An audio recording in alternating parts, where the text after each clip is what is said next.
doing what I said I wouldn't do and live streaming, even though I said that I was going to stop live streaming so much. Uh, got my top 10 games video done. I totally did it different, I think, in that I did my 10 favorite games plus a couple of bonus like extra games, but I didn't rate them from 1 to 10. I didn't say one was better than the other. I just said these are my favorite 10 games. They're basically my game children. Mobius, salute, sir. They're basically like my game children, so I refuse to like pick one over another. A great example would be Adventure Conquer King Baptism of Fire, which I don't even think I mentioned, and I should have because that's definitely in my top 10, and Hyperborea. I love them all. It's not like I love one more than the other. I love them all equally, but the thing is, my players will play this. You know what I mean?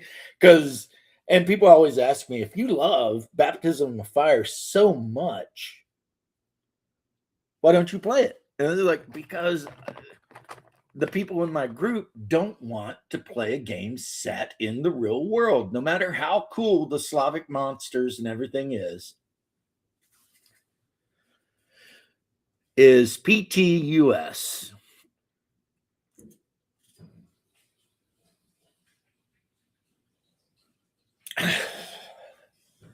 Thumbs. Yeah, that's what I got. 10 thumbs. I think my homie Double D might be streaming tonight at like 8, right? It might be even if it's earlier, then I'll have to this will be a short stream because I ordered the wife and I a couple of sandwiches, and I like watching his stuff. So, but if you watch the video, you'll find there's some games on there that you probably never would have guessed for me. But for the most part, I think no one's going to be super surprised with my list. You know what I mean? It's like, I think most of you that have been around a little while, you've heard me talking about whatever enough that you know. Happy Wednesday to you, Daniel. I hope everything is awesome. I hope you're not freezing too much. Can you believe it's like 40 degrees down here? Pretty nuts, man. And last night I took the dog out for his late night walk at like, I don't know, 12 o'clock.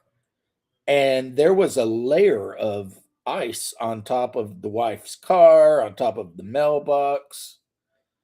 I was like, wow, man.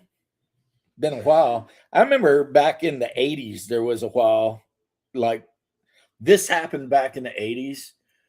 What's up, Ironcaster? How you doing, my good man?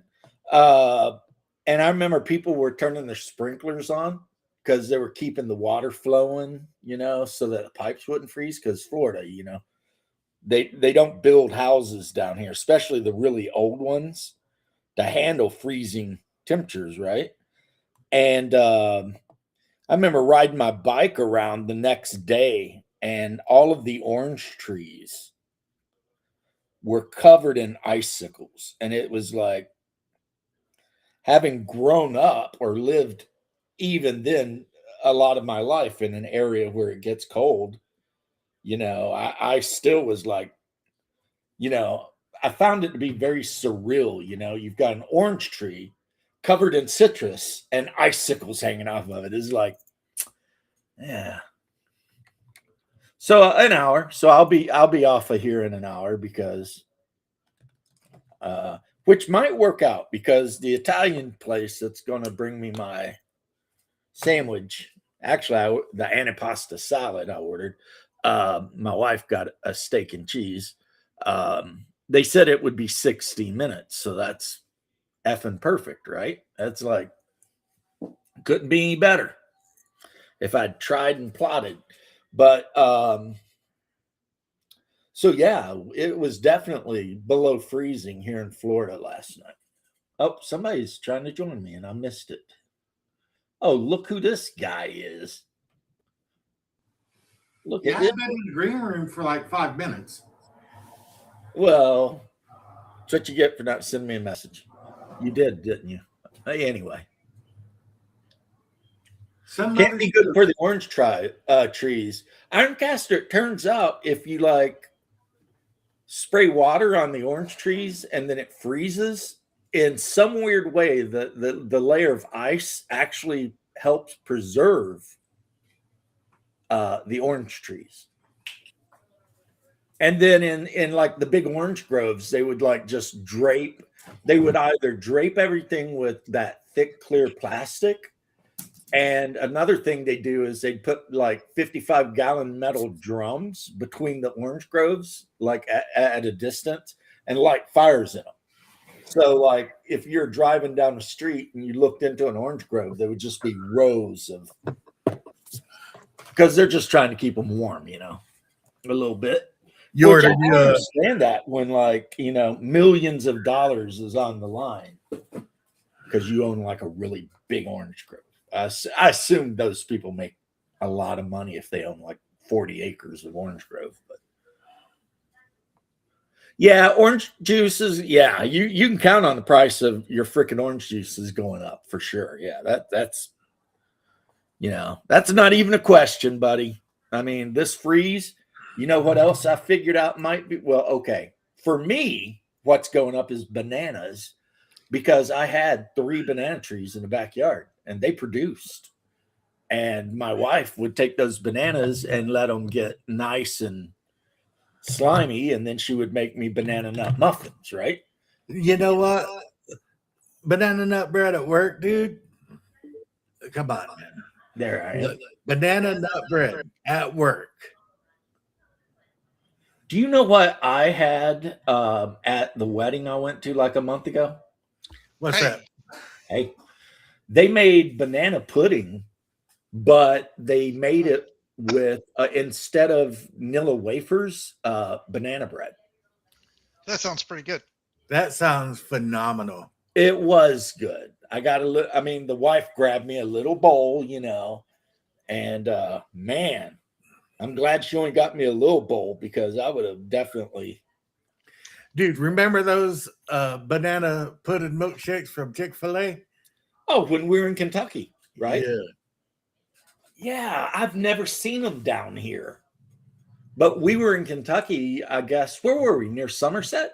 Yeah, we're in Somerset. Yeah, we drove to Somerset because there's a Sonny's there. And I saw the sign and it was like banana pudding milkshake. And I'm like, turn in. he was too, without zero hesitation. He's like, turn here. I was like, turn in. Turn Haas in. is We're like, getting what? that.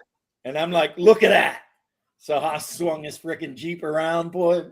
We come ripping up in there. He's like, yeah.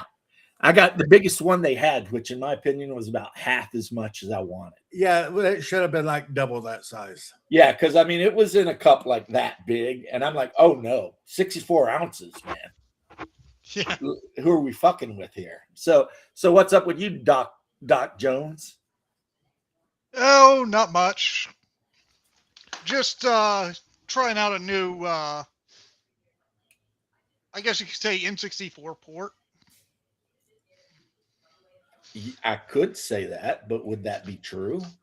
Kind of. It's a Quest 64, but they decompiled it so you can play it natively on PC.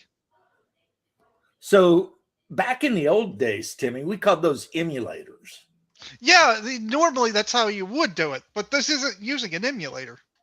It's recompiling it into C code, which the computer will just play natively. So you can have it like with like 60 frames a second, 4K without any issue. That's pretty impressive. Yes. We had the same thoughts for dinner tonight, brother. Oh, I had a steak sandwiches? sandwich. I ordered pizza place, Italian. Oh, nice. I wish I could have that. We just had steak. Oh, I we made. Oh, we had just had steak. steak. Shut up.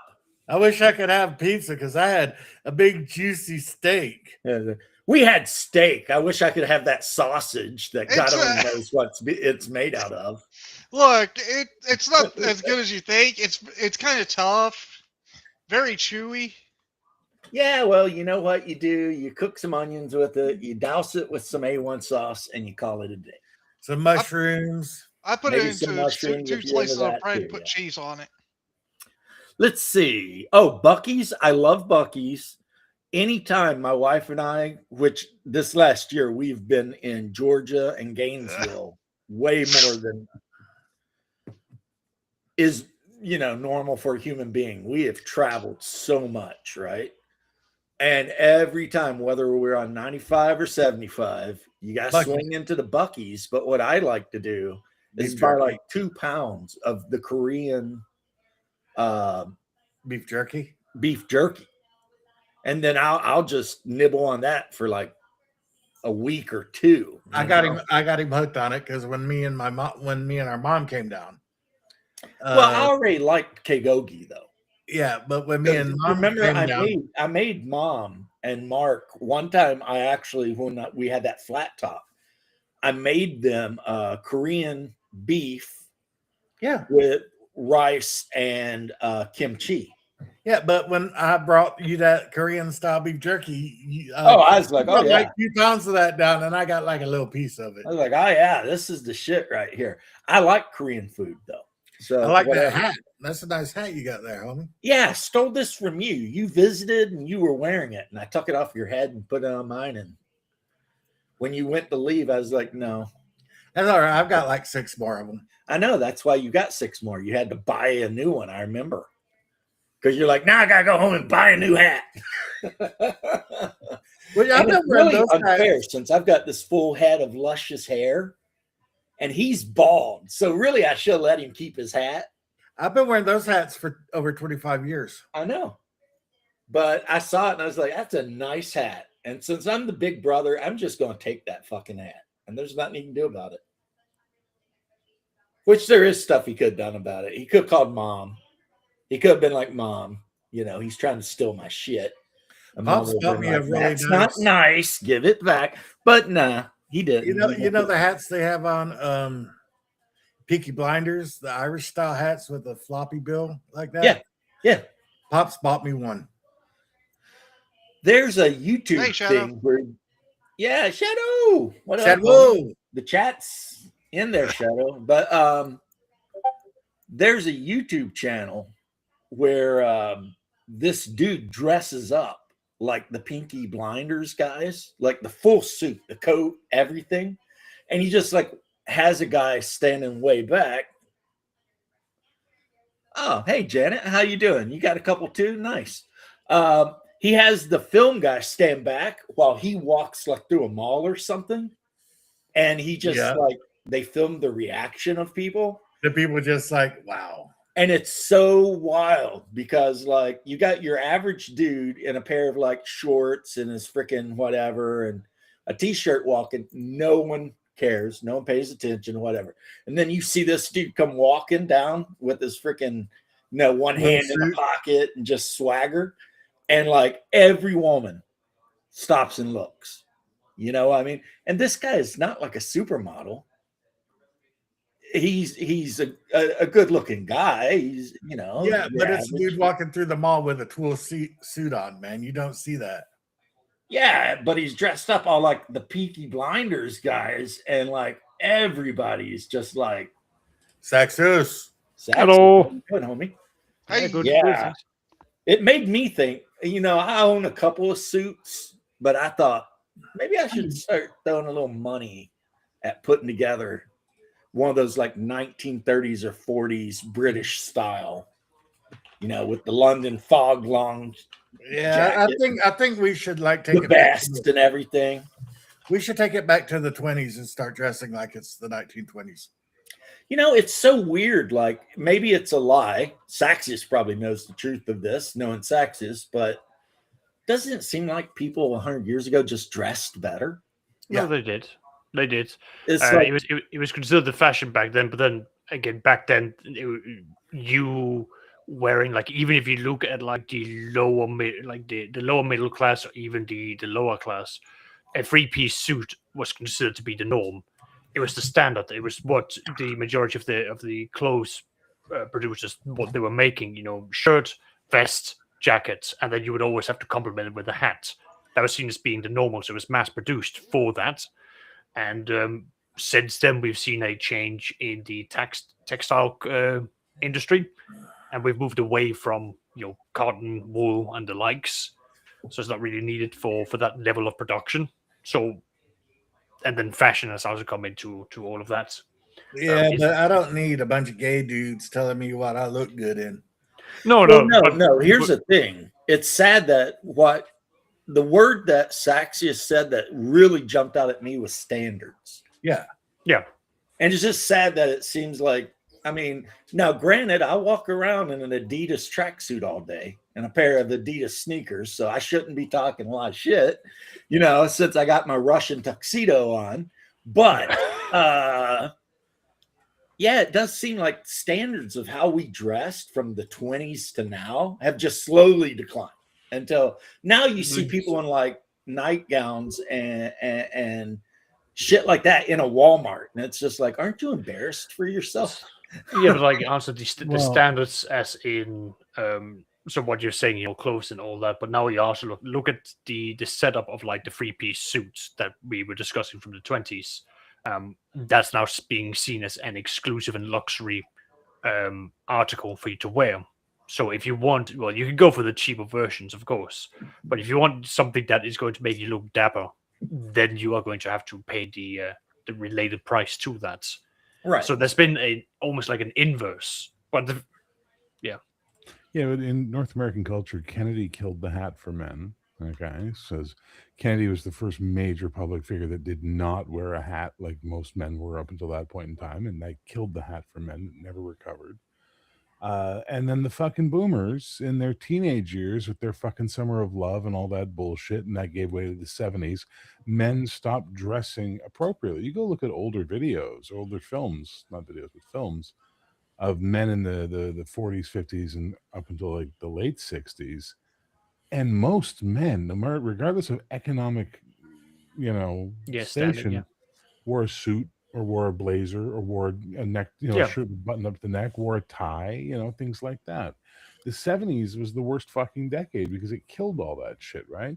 And then the 80s tried, but the 80s was more style over substance, so that didn't help. And then by the 90s, we're just giving into individualism, and that is what is destroying the Western civilization, is this rampant outbreak of individualism where nobody gives any shit anymore because they go, I'm doing what the fuck I want. Well, it's nice that you're doing what the fuck you want, but when an entire society does what the fuck they want, that society collapses. See, I'm grinning because I can tell Bear is sliding towards my side of the worldview. No, individualism is not good. Sometimes what's good for the state. I've always had these views, Mr. Motherfucker. We have to have standards. I could start shouting in German, but I'm not going to. There's the problem. You can't go too far the other way either. Ich ein Eisenkübel. I think I just said I have an iron bucket or something. Yeah. Or I am an iron bucket. I am an iron buckle. Okay. Yeah, I know Kubel's a bucket. So anyway, no, I agree. Like Ben Stiller. And I don't know how we even got on this. And we're doing a short stream because Double D's coming on soon. And you got something tonight too.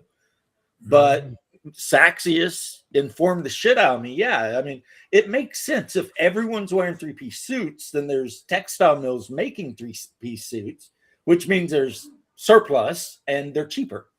Yeah. And if everyone stopped wearing nice clothes, then now it's rare. And rare means expensive. So Saxius, you have taught me a thing today that I didn't know. And also, not your echo. Andre, yeah, pensmanship. You live in Russia, bro. Have you ever seen you guys write cursive? I have no fucking clue what Russian cursive means. I can't even tell where it starts and ends. It just looks like swirls. It's like, what the fuck is that? It looks like something a 2-year-old would draw. It's the If same you with gave I them a mean, crayon and a piece of paper, it's like, I mean, I can make the same comment about Arabic, but again, Well, that's at that's least- the language. I've never seen Arabic. I don't know if Arabic has a cursive version. I've But seen that's Arabic. that's my point. Like it just flows so easily in together, at least to my eye. But then again, what the hell do I know? I'm not a you linguist. can't- Look kind up of Russian by cursive. default. and you'll be No. like, All I've got to say about that is English cursive minimum. well, I mean, back Like, in the day, look at the we had line. to learn that shit in like 2nd grade. You got one of those fucking books that had like the 2 lines and the dotted line, and Mhm. you would sit there and practice every letter in cursive I know. and in. I know that I got told that I had to write cursive, otherwise all my assignments would be rejected. So I really beat cursive into myself. Now I can't get rid of it, and I look at my writing. I'm like, there's better ways of writing. I like It writing depends. cursive. Like if you're trying to like give somebody your address, probably writing it in the standard Block, letters just is block. good. But if you're writing a love letter to a woman, man, you need good penmanship. You need to freaking throw down that cursive, make it all flowy, and talk about how much your soul hungers for her and all that shit. That sounds Wow. That's the way to go. I was gonna Hunger say- dangerous, Paul? That sounds a little gay. I was just gonna All that shit. I was gonna say, I was just gonna stick to typing until James was talking about that, and I'm like, well, I can't do that. Sorry. Look, if you type a woman a love letter, she's going to think you're a douchebag. You're a schmuck. Exactly. I mean, what are you doing? You care so much that you sat down and just cranked out a fast written typed letter. Get the F out of here, man. The I fact know. that you're writing in your best cursive, you're letting her know, even if she doesn't know you're letting her know, you care enough. You're making the effort. And that's what gets you laid, gentlemen. Making the woman think you're making the effort. handwriting love letters. That's the secret, kids. Get out there and start doing cursive love letters today. You know I what bet really you. works I for me? bet you. I mean, you act sarcastic. I'll bet you any amount of money. I will bet you any amount of money because if you paid attention to what this fucking generation is like, We're not talking about the new generation. We're No, talking we got to. He's not wrong. I mean, if He's we're not gonna talk wrong, about man. what works, you got to talk about now. You can't talk Yeah. about 20 years ago because who gives a fuck? I mean, But look, I'm you telling wrote you some right now, a 50-year-old lot chick of a these letter, younger sure. girls, I bet you if you wrote a beautiful cursive love letter full of all flowery read shit it. to one of these 20-year-old women. She couldn't read it. They don't know how to read cursive. They're not taught anymore. Okay, Yeah, she's they're gonna not have to go talking on You might as well rock fucking and write get it- hieroglyphs. I'm gonna I have think to my actually start- generation was like one of the last generations to actually be taught cursive. You Yes, imagine Andre, Hello, that's what I'm millennial. talking about. eyeball, bird head, squiggly line, squiggly line, squiggly line. You have a better chance. Fuck. So Oh wait, you what's- forgot eggplant and then like peach. There you go. So they're like, oh, he wants to put his dick in my peach because Christ. God, Bear, why you gotta be a downer here? I'm trying to raise sorry. standards. I apologize. I'm trying to I'm teach the young worst. men romance. All right, guys, I'm out of here. My pizza's here. See All right, ya. take care. I mentioned standards, and Haas is like, Alright. yeah, I'm out. No, Yeah, dirty that- words around Man, here. Can't have Uh, that. you mentioned Sarah Haas is like, my foot's been giving me shit lately, so I'm going to kill it with a pizza. You know, I never really did like my lower leg. Fuck That's it. about enough fucking guff out of you, foot. Bear's right. They can't read a I gotta go. All Bye. right, See ya. okay. Bye. Okay, I mean, guys, I guess you need to find a woman that can read cursive and send it to her. I don't know.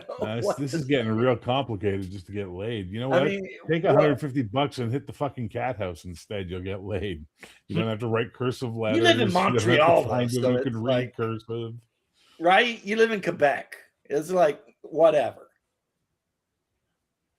I'm not hating. I'm Pretty saying sure there's it's some not cat fair. houses You're in telling Florida. guys in America about things, but you live in Quebec. You have an unfair advantage. What's the unfair advantage? Hot French chicks that like effing around a lot. I'm pretty sure there's whorehouses all over the world, James. I don't think it's a linguistic grouping, you know. I've never seen one, but every now and then when you drive down like Sand Lake Road in downtown Orlando, you see some like crackhead walking down the street. And she probably would do anything for $20. But then James, again, here you are you'll talking get about AIDS. standards, and then you bring this up. That's It's what. like- No, Sax. I'm agreeing. We have no Okay. standards. Okay. There's right. no like decent anything. If you try to do what Bear's talking about, it's some meth head that's probably going to give you AIDS.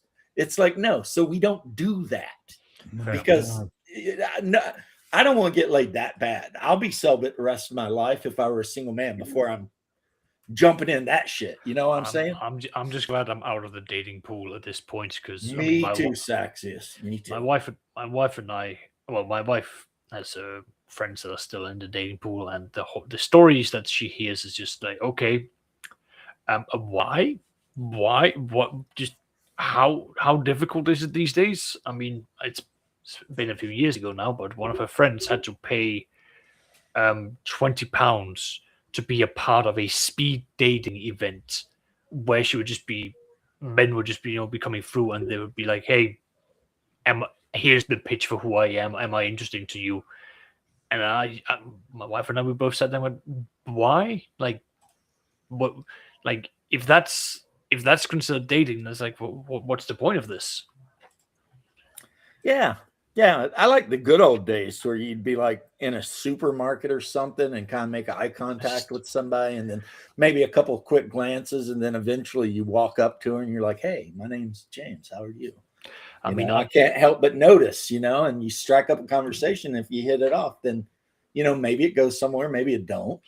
I mean, for me, it's primarily been, either social circles or it's been hobbies or, well, in my wife's case, we met when we both went to university. So, right.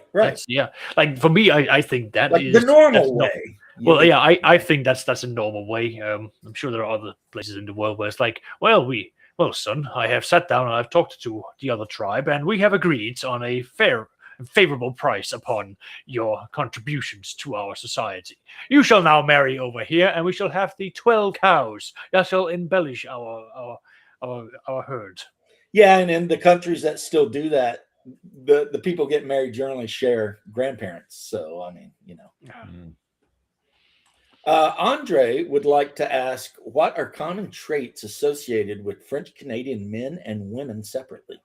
I'm not answering that question. Are you fucking insane? Well, the men smoke and they don't take care of their dental hygiene, so they end up getting teeth pulled out a lot.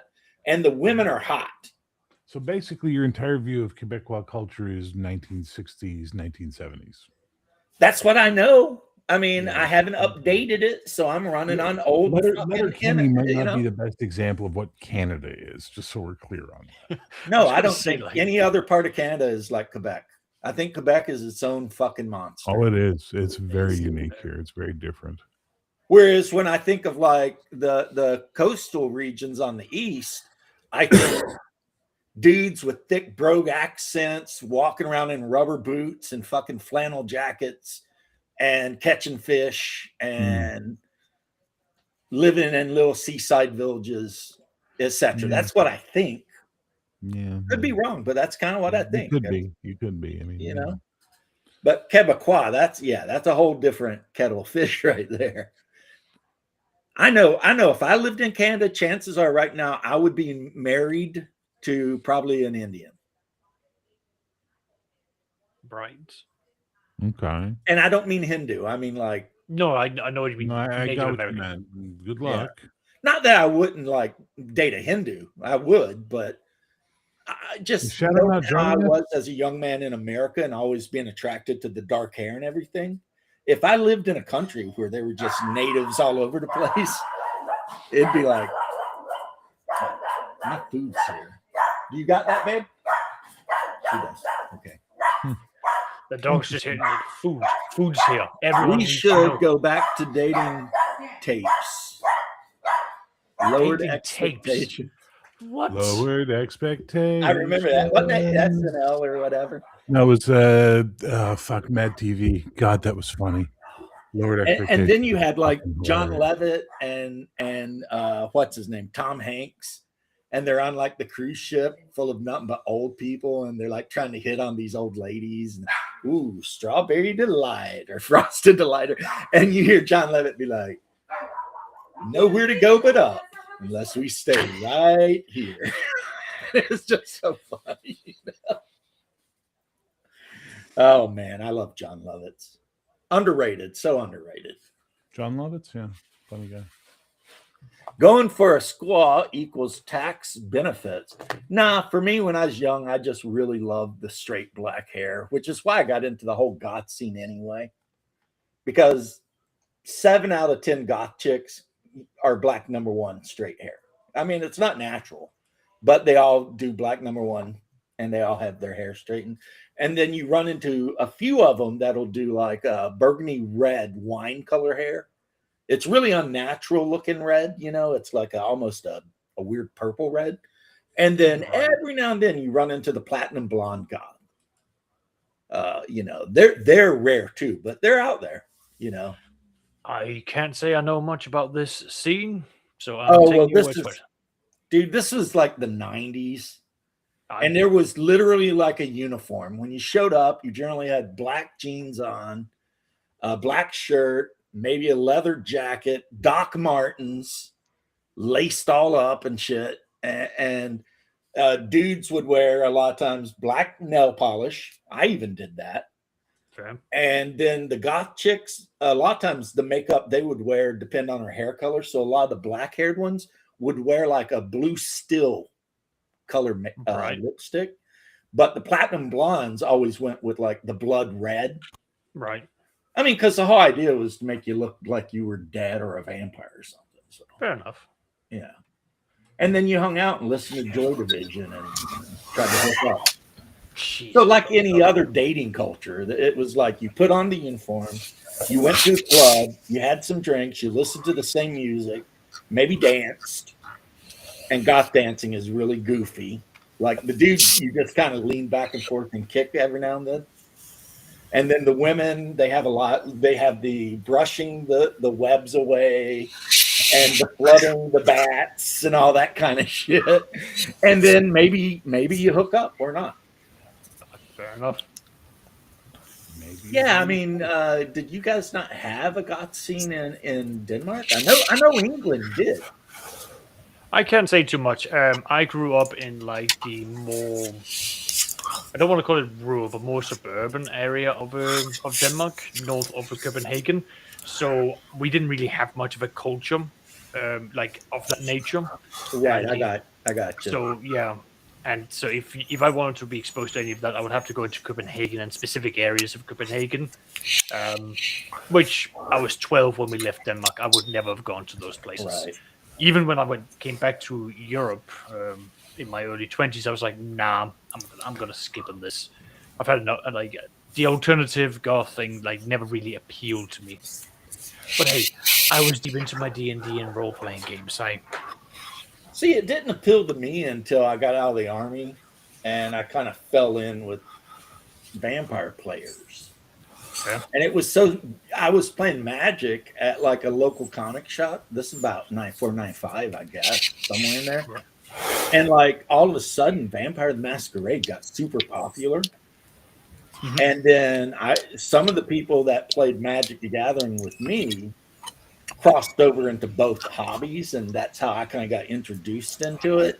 And then, of course, you go to like the Visage, the Edge, the Embassy. These were clubs in downtown Orlando. And you walk in there, and it's like clove cigarettes and freaking, hot gossip all over the place, trying to look like vampires. And it's like, oh yeah, those things stank to hell. God, I hated being around those things. Like those, but I don't even like cloves, even though I do add a little when I make a homemade tikka masala.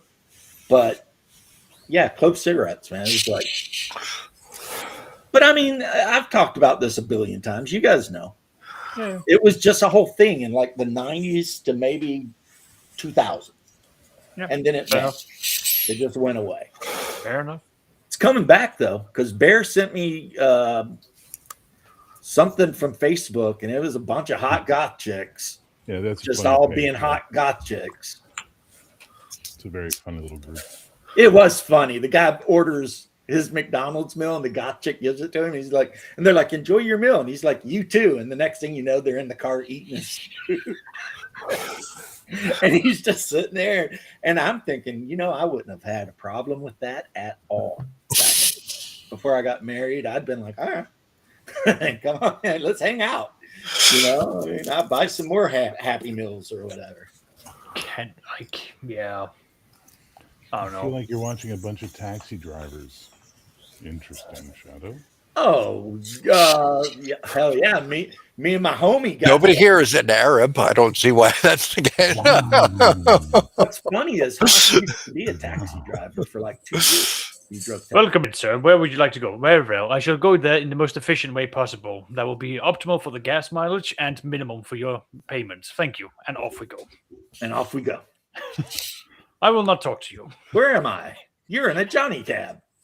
Now, I remember when I was in New York, every single cab driver was some form of Arab, and they all hated each other and would like yell and scream at each other as they passed each other over shit That's that not the happened Arab. like That's just everybody 300 who years drives. earlier. That's everyone who drives in New York City.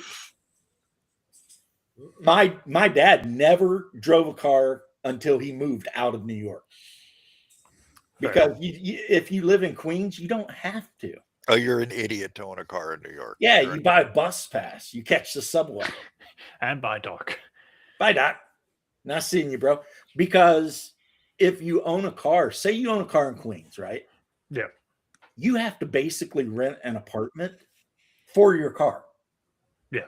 You know, the parking place. And a lot of times the place the parking garage you hire for your car, that's like $1,000 plus a month.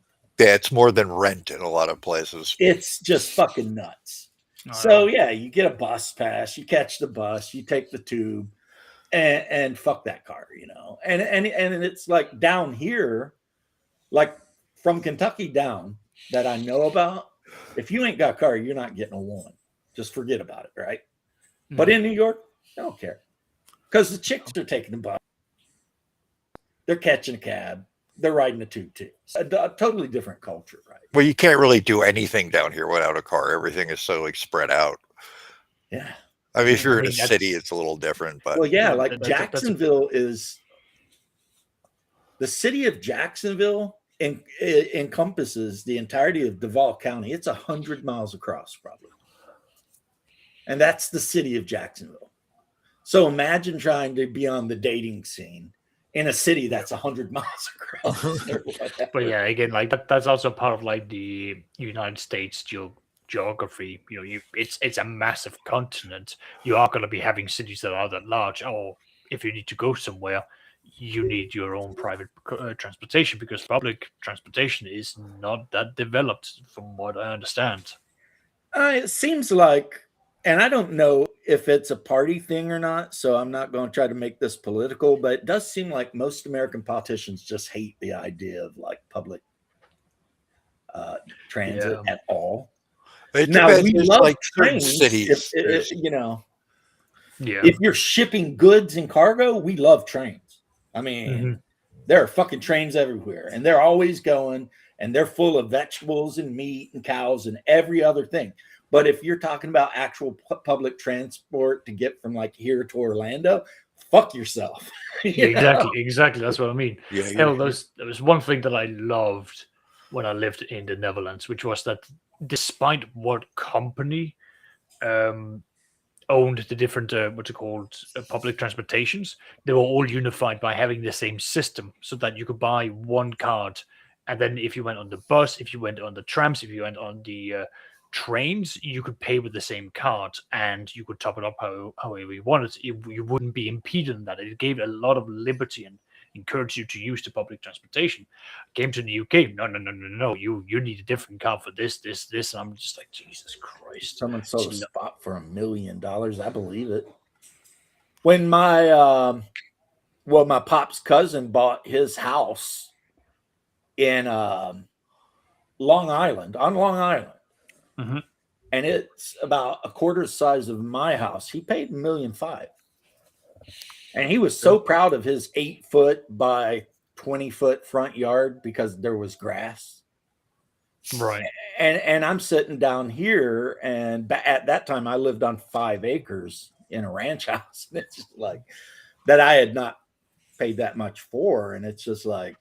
It's just different, guys. That's what it is. But now Florida's really cool because we currently have built a train system that you can take from Kissimmee, Orlando to Jacksonville, and they're talking about adding a spur that goes to Miami too, and Right. it's really cheap. So theoretically, you could go from Miami to Jacksonville. It would take like 3 hours for like hardly anything. But the problem is, once you get to Jacksonville, I hope you got an Uber or something, because Yeah. there's no public transit really. Yeah. They got a bus, but Yeah. man, That's when the you difference. take the bus, It's a mixed bag. Certain cities like New York, San Francisco, like Chicago, all have really good like public transportation. You can pretty much get anywhere there. But other cities like Jacksonville, I don't really remember Orlando. I mean, there's some we have local buses in buses, Orlando, but but- they run like twice a day. yeah, there's like some local buses, but Whereas like in New They're York, very- the bus runs like every 15 minutes. yeah, you can just So you jump walk on on the it bus at stop any and put time. down, and a couple whatever bus shows up, you get on it, you go, right? Yeah. Down here, you could be sitting on that bus, that freaking bench at the bus stop for 6 hours before that fucking bus shows up. And then when it drops you off, wherever it drops you off, if you want to come home, that could be another 6 hours. And then after a certain time at night, they just stop. So if you rely on the bus down here, yeah, I hope you like own a lot of good novels. Yeah. that I you remember carry Daytona with- Beach actually had a good bus system, that area, when I lived down there. But on the other hand, our tax rate is non-existent because we don't pay state income tax at all. And Right. we rely on tourists to pay most of everything through sales tax. I remember it was the worst when I lived in New Jersey and worked in New York. I had to pay state income tax for both states. I had to pay New York City income tax, Dude, how much were you paying to cross the bridge a day? Like 20 bucks. and it was like $8 to get it to get Yeah, across the bridge from the, what is that? The Washington Bridge or whatever? Well, I usually did the tunnel, like the Lincoln Tunnel, but it's the same thing. The Lincoln Tunnel, wherever yeah. you do it. Yeah, it's like $10 or $15 now. Yeah. It's like fuck it, forget it. So if you got to drive into New York from Jersey, man, it's like Yeah, I $30 just lost to a cross little the bridge. over half my check in taxes when I lived in New Jersey and worked in New I was York. in Alberta recently. They had free buses. Oh, and if you wind up having to collect unemployment, you got to go through both states' unemployment system, which Wonderful. was nightmarish. Wonderful. And this was back in the day when you had to like go in there and like wait all Yeah, I know day. London has pretty decent public transportation. I don't know about the rest of England, though. I think they're pretty much. Again, it depends on what area you're going. If you go into the countryside, you're going to be struggling. If you go into some of the larger cities, yeah, you're going to have some. London has the tube. That's really the only good public transport that you're going to find. That the buses are going to be stuck in traffic half the time. I So- remember when I was in London, I was with my brother, and these like football hooligans got on the train, and my brother, just because he's just so smart, he goes, "Finally, some hooligans!" Everybody turned and looked. They all laughed their asses off. But for a minute there, I thought we were going to get jacked up really bad. Squirrel Hermit's getting ready to go watch The Fifth Element, my favorite sci-fi movie of all time. That's a good one, yeah. People always look at me like, not Star Wars or something? No, fuck Star Wars. Fifth Star Element Wars is is way not better. science fiction. It's like fucking Bruce Willis in that. I am a meat hot dog Meat or hot dog. popsicle. He said, "Yeah." I mean, just everyone in there. Cast a Shadow. Never seen that one, but if you want a good movie that starts with the word cast, it's Cast a Deadly Spell. Although there was something in Fucking can't beat Fifth that. Element which I was completely blown away by. I wish we had when he's like he just calls the Chinese place and Oh, he yeah, comes up like, at the restaurant right to Pulled his up to window. the door. It was so cool. Oh, you've got Mel. Oh, I'll get later. Oh, it could be good news. And because the Asian guy's so freaking nosy about what's in the letter, he's like, I tell you what, I bet you lunch. And he's like, fine. He lets him open it. He opens it. He's like, you are fired. I mean, you could tell I've seen that movie a billion times. And then what's he say? He said, "Well, at least I got free lunch." And the Asian guy's like, "I like find good and bad." And then he goes on with his flying freaking junk. Yeah. And no, I don't mean it was junk, but apparently Asian boats are called junks. Fair. So, yeah. But that specific character, like one of my Sunday players would literally make characters like that if he was given the choice. Just like he would be like this random person who like comes in and he'll have like an entire kitchen that he'll take along. He'll go on adventures with the group because he needs the recipes for the next big thing, and then he'll make this entire character motivation and like he'll make arguments of like, oh, my food will help, with the hit point recovery, or it'll give inspiration or something like that. He would really buy into it, which was, again, I liked it because it would always give a different twist, and it would help sort of like motivate the other players to go and do something. I actually had a chef character. I made it was a 1E D&D game. I played a lizard man ranger, and my game master used to make me roll to avoid eating people whenever I killed them. So I decided, okay, I'm going to lean into this. And so I decided he was just like chef. And he would like make things out of the people. Have you ever tasted halfling? And off he goes. That makes sense because I don't know if it was AD&D or Moldvay or whatever, but it might have been Lizardmen that it specifically said every time they killed someone, they had to make a roll or they would just stop and start eating the corpse. It sounds like AD&D. Yeah. Because they are known for being both cannibalistic, but they'll also eat basically anything that they get their hands on. So it makes sense. So it makes total sense. Yeah. You can see it. Plus, the role playing is going to be hilarious. Like, have you ever tasted halfling? Well, that's sweet. That's why you need to have something that counteracts this. Yeah, I was always trying to get people to try the stuff, and they'd get all like grossed out.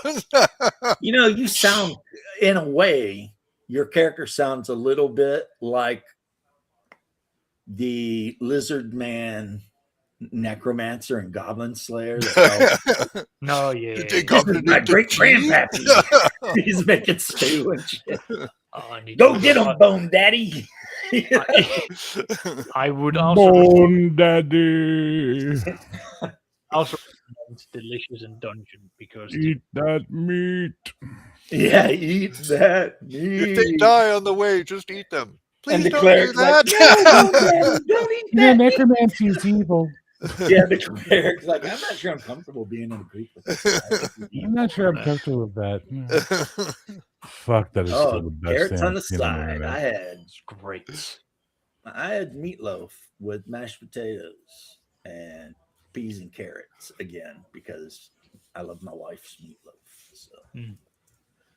Yeah, that'd be a funny character. I mean, I know in like original EQ, if you played the Ixar, which were the lizard people, you could actually cannibalize yourself to regain hit points.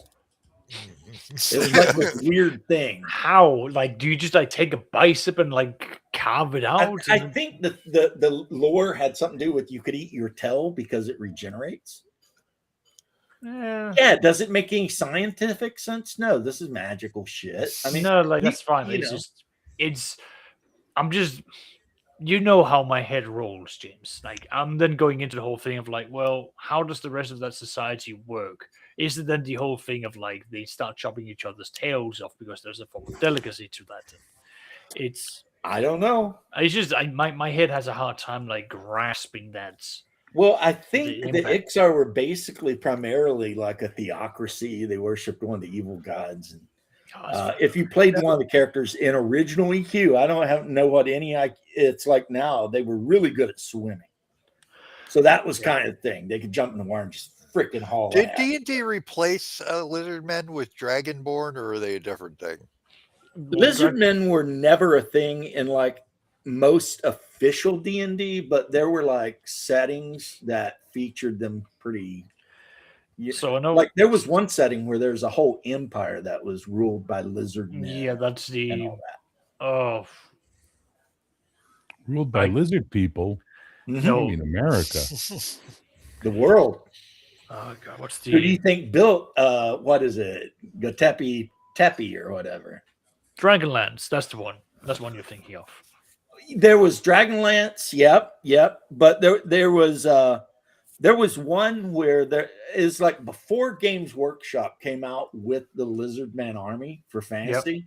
There was an actual role-playing game that basically was that, where it was lizardmen and they rode to battle on dinosaurs.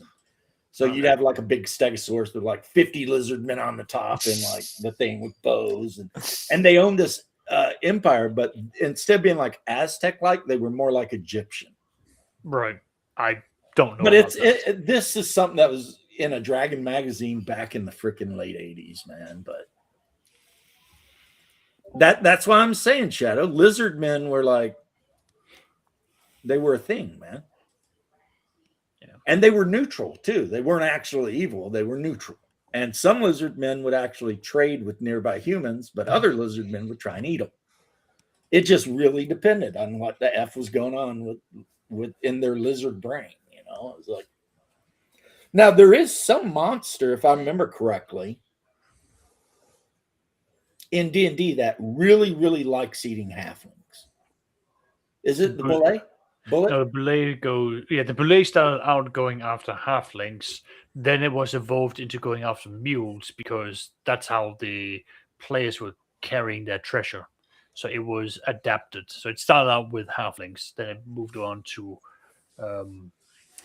mules. Yeah, I think that's one of those monsters. I never think I encountered one. Out of their holes. Oh, I throw that at my players at any chance I can because they'll just come up and like, hop, that's a small creature that's gone. Now your cattle is gone. Now you've lost your equipment. What's that? You don't carry more than, a day's worth of water on you. You're out in the middle of nowhere. Would you look at the starvation I'm about to inflict upon you, Doc? I am here to make your life miserable in every conceivable fashion, which is why you kill the monsters as quickly as possible. The first time, Saxius, I ran the village of Hamlet.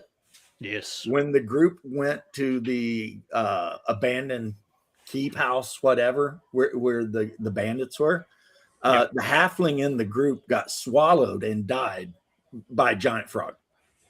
Nice.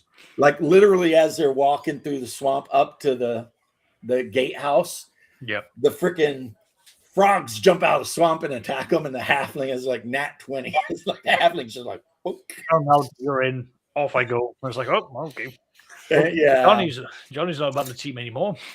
Yeah, like, well, make a new character, buddy. The good news is that was back when making characters was really easy. So. Oh yeah, like 3d6 down the line. Just throw it together, right? Yeah. And that was the last time that person ever played a halfling. They're like, nope. It's like me. The first game I played 15 minutes in, I was playing an elf named Elrond because at 13 I was super imaginative. Yeah. And I went into the gate of the gatehouse and fell down a 10-foot spiked pit and instantly died because, I had like 4 hit points. And after that, I was like, I am never playing an elf again. And from then on, human fighter every time. And people would be like, where'd you put your best attribute? I'd be like, con. I'm gonna have hit points. I don't give a shit, Like I'm gonna survive. I'm not dying from some stupid shit. Well, in AD&D, you really wanted that exceptional strength as a fighter. If you could get it, yeah. It depends. Like if you want to be the ranged fighter, then maybe not. Well, Dex. Here's the thing with most AD&D and OD&D and whatever D&D derived games. Dex honestly is the super stat. Oh, yeah. That is the one you want. Now, some of the more modern games have found ways to kind of weaken Dex and make charisma and whatever more important. But which is funny because in OD&D, charisma was the only trait that mattered in any way, shape, or form. Because it affected your hirelings and stuff and your reaction rolls, and the other traits basically did nothing except the experience bonus. But it depends on like what kind of game you're running, because if you once you get into like the higher levels, you start running domain, and you need someone that's got charisma, a force of personality to keep your domain together, to have your hirelings with you, to inspire the people when you're going even deeper into the dungeon and you're going up against not just normal orcs, but they are possessed orcs, there are the dregs and the other fiends from the abyss that's coming out at you. You need someone that can be standing out there, leading the banner and rallying the people. But again, that's it. The question is like, what's the game you're running? Like, is it you're playing your own character and you've got like 12 hirelings, or what's the setup? Well, PB points out the 1800, everybody had it. And I have to admit, as a very young teen, yeah, I had a fighter with 1800 strength. And I totally cheated because, I mean, the odds of actually rolling 1800 are so insignificant that you probably never would see somebody who legit got that. I mean, I can't even figure out the probability right now in my head. But yeah, everybody had it because, yeah, most of us were cheating because we were 13 and we're like, yeah, I'm going to, you know, whatever. And then you grow up and you realize, yeah, it's not that big of a deal, really, you know? Honestly, if you get an 18, no matter what class you're playing, I remember probably should put the 18 in decks. I remember the first time I played, my first character was a barbarian. I rolled an 18. I think I rolled a 92 and 93 thereafter. Again, I had no concept of what that meant, but all I knew is that I wanted to be a barbarian because I wanted to be a Viking and I wanted to be inspired by, you know, the Diablo 2 game, you know, the bold barbarian. I was like, that's who I want to be. It's like, cool, well, here's what it is. Here's what you can do. I'm like, oh, that's awesome. It's like, you're not allowed to wear armor. I don't want to wear armor. I want people to see me bleed. I want them to see as I beat them in, as they've ripped out my arm. They will see as I'm coming for them. But again, like, didn't like the 1E barbarian get like an AC buff just for like every level or something, or every couple levels? Unarched Arcana, I think. Yeah, I think that like that version. I think because they weren't allowed to like wear any significant armor, but their armor class was kind of similar to the monk. Was like that. They just their armor. Yeah, the monk couldn't wear armor, but every couple levels, I think Pensai and Oriental Avengers was like that. Squirrel. Yeah, Squirrel is going to get his pizza and watch his movie. Yeah, of course. Stay fresh cheese bags. Oh man, my buddy in his AD&D game, he added in the percentiles. Yeah, he had the strength for fighter, intelligence for the magic user, dex for the thief, and wisdom for the cleric. And it was great because then they could have like extra stuff too, as opposed to just the fighter being the god on wheels. It was kind of neat. Yeah, I always thought that would have made sense if you were going to do it that way. So I took the bonuses that the wizard got in terms of their spells and all of that, and I then gave that to the clerics as well, because like, if you're wise, why would you not be getting additional spells because you're that devoted into it? Well, it never made sense for clerics thing to be based on wisdom. It should have been based on charisma because they're preachers. They're preaching their god, you know. I think in 3rd edition it actually might have been, or turning was, or something. No, it was wisdom. They haven't changed it out. That's a core part. I could have swore there was one of them, but I could be wrong. It would be weird to base turning on that. Like, hey, guy, you want to get out of here. I think Crash Collins, I'm a servant of Cuthbert of the Cudgel, and I'd like you to leave. But I'm not. I'd have to reload, but I'm pretty sure clerics need charisma, at least a little bit. But mostly it's wisdom. That's where the Cavalier got percentile to every attribute. And then as you leveled, you got to roll and add like a die 10 to each attribute's percentile score. And if it got to 100, the percentile score would flip over to the next whole number and then carry on. So in theory, I mean, you could start Cavalier and actually advance attributes as you level. It was actually not a bad idea that maybe they should have added to every class. You know? Yeah, but again, like, that was the role-playing design of the time. We've had so many. I hated that class so much. It was just this like, it was like something like some like fan made up. It was like, I'm just gonna make this broken, overpowered. They get everything. They get free gear. Yeah. Like... See, one of the players that I ran in the longest game I ever ran, and my best friend before he passed played a Cavalier. And one thing you got to remember is back then the Cavalier could not use ranged weapons, could not refuse a 1v1 duel, And also you had to like follow a code of chivalry. You had to treat people a certain way. But then again, you also got to demand people of lower class to treat you a certain way. And they like never ran because they were immune to fear and shit. So, I mean, playing a Cavalier meant you better win every fight because otherwise you're going to die. I don't think I want to sit here and listen to you say anything negative about the greatest character class ever created for Advanced Dungeons and Dragons from the greatest book ever written for Advanced Dungeons and Dragons. I kind of agree with Bear that the Cavalier was pretty awesome, and I'm glad so many games have added like, knight type classes. Like in Hyperborea, they call it the Cataphract. And it's basically just like the Byzantine super heavy cavalry guy. Right. But that's what it is. And it's one of the few classes that starts with 2 weapon masteries at level 1 because one of them has to be lance. So the designer of the game is like, I'm not going to be a dick and make you have 1 weapon mastery, which is the lance. No, so I at totally least you pick some other weapon. Too. Skywalker tried to go through a hole. Yeah, you're riding, you're going Stuck through it up. Listen, grab the other guy's 10-foot pole, hop on the back of the dwarf, and charge down that corridor, please. Whereas the basic fighter, because I always tell people in this game, the basic fighter gets 2 weapon proficiencies and can pick whatever the fuck he wants. No restrictions. Go nuts. So you can have a first level Celtic or Viking warrior who has weapon specialization with a longbow and a freaking spear, sword, whatever. And so when I made my character, not that I'm ever going to get to play him, but I made him a Roman fighter who specialized with the short sword and the javelin, the pylon. Nice. And he wears banded armor and he carries a large shield around and he's got some javelins strapped to the inside of the shield and he's got a pylon and a short sword. Yeah.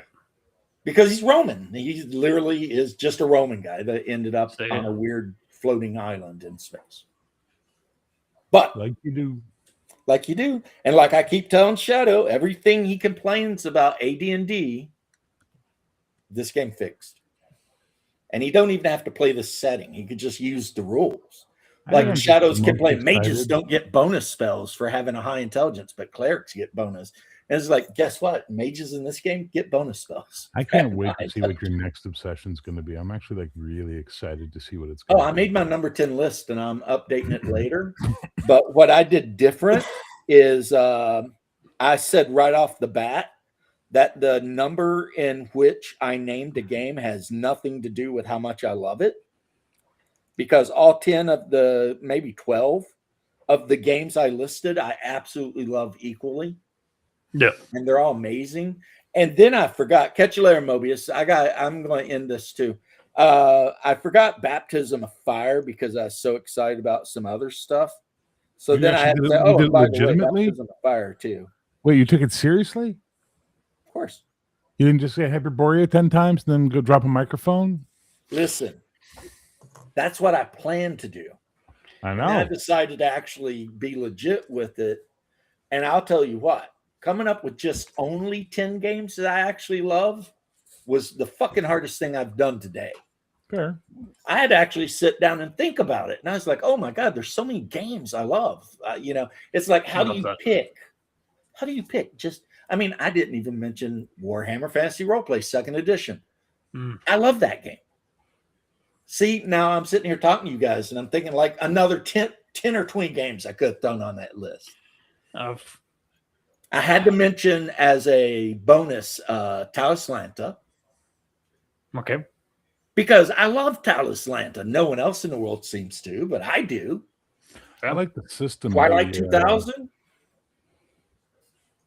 So many great games, man. I don't know how people can be like, well, these are my top 5 games. I'm like, what the fuck? I think like my Sunday group has the thing of like, we'll play one game for 1 year and then we'll go, right, that's enough for that. And then we'll pick another game that is completely different.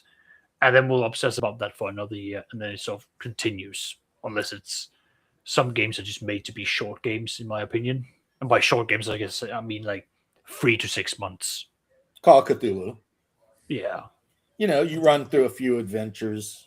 If they Yeah. live, good. If they don't, well. I know that like John from EOGeek has done like a year and a half, almost like a year and a half. Or it's just about a year of like one Call of Cthulhu campaign. Just pretend you're picking your favorite child, Shadow. It's easy for you to say you ain't got one. I've got at least. Yeah, wait, he does have the container full of Filipino children, though. So, you know, maybe he has one of those. Yeah, that's what he should have said. Just pretend you're trying to pick your favorite Filipino ladyboy. And to that, I'd still be like, I can't. I love them all so much. Julia. For him, it's Julia. He loves Julia the most. But no, I said that in the video, Saxius. I was like, it's so weird to me, like people who will like, especially 5e players, they play 5e and they only want to play 5e. Yeah, and but it's like, guys, it's their gateway. You can go back to 5e, but maybe check something else out for a little bit. If you hate it, you can always be like, fuck this, sell the books and you know. I mean, I'm glad I've been able to get like my real life 5e group to basically go like, okay, we've done, you know, 2 really big campaigns. We're doing a silly one now. The moment the silly one's done, we're gonna go in for Witcher. We're gonna be doing Slavic, you know, fantasy. I'm going like, good. Let's get you into a world where, you know, if you are not a human, you're gonna be getting shit. I will genuinely make you regret playing an elf or a dwarf, because you should not. There's a couple of games you could use, Saxis. Besides, I know everybody's waiting for me to talk about Baptism of Fire, but Castles and Crusades has an Arcana Slavinica or something setting book. We want to move away from the D20 system. Oh, okay. So that's why we wanted to go towards the Witcher role-playing game, because it's using the interlock system and the whole thing of like, if you want to make a swordsman who is really good at being a swordsman, you will then pick his abilities of being quick and like having really good reflexes on top of him being a skilled swordsman. Those 2 stats combined plus a D10, that's how well you perform. Yeah. You're always the same system as Cyberpunk. Yeah, exactly. So it always means like you're going to be performing absolutely top tier. So if you go up against a peasant, they're going to struggle and you're going to beat their ass into the ground.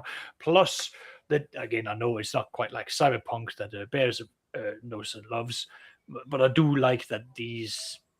Shadow! What the fuck, dude? What are you asking? I do like the critical systems of, you know, you defeat them by X amount of points. You're now chopping off their arms. You're gutting them. You're causing septic ruptures. Delicious stuff.